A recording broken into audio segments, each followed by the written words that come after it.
আমি কলাম এই ওয়ার্ডে এই বাড়িতে বসে নৌকার ভোট চেয়েছিলাম ননীবাবুর, আমি নৌকার ভোট ছিলাম পঞ্চম সাথে, আমি নৌকা ভোট ছিলাম সনদ বিশ্বাসের।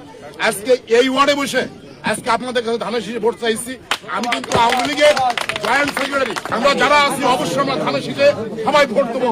এখানে আওয়ামী লীগ বিএনপি কোনো কথা, আমরা ভাই ইজাজ ভাইকে ভালোবাসি, আমরা ইজাজ ভাইকে ভোট দেবো। এই এক মিনিট বসে না, আমি বলা কিন্তু আসলে পরে আমার জানিও নাই ওরা আজকে আজকে উপস্থিত মা বোনেরা। আপনারা জানেন 5 আগস্টের পর, আমি 3-4টে কথা বলবো মাত্র। 5 আগস্টের পর আপনারা যা মনে করেছিলেন বিএনপি রাষ্ট্র ক্ষমতা গেলে আমি কলাম এই ওয়ার্ডে এই বাড়িতে বসে নৌকার ভোট চেয়েছিলাম ননীবাবুর, আমি নৌকার ভোট ছিলাম পঞ্চম সাথে, আমি নৌকা ভোট ছিলাম সনদ বিশ্বাসের। আজকে এই ওয়ার্ডে বসে আজকে আপনাদের কাছে ধানের শীষে ভোট চাইছি। আমি কিন্তু আওয়ামী লীগের জয়েন্ট সেক্রেটারি। আমি বলবো আগামী 12ই ফেব্রুয়ারি আমরা যারা আছি অবশ্যই আমরা ধানের শীষে সবাই ভোট দেবো।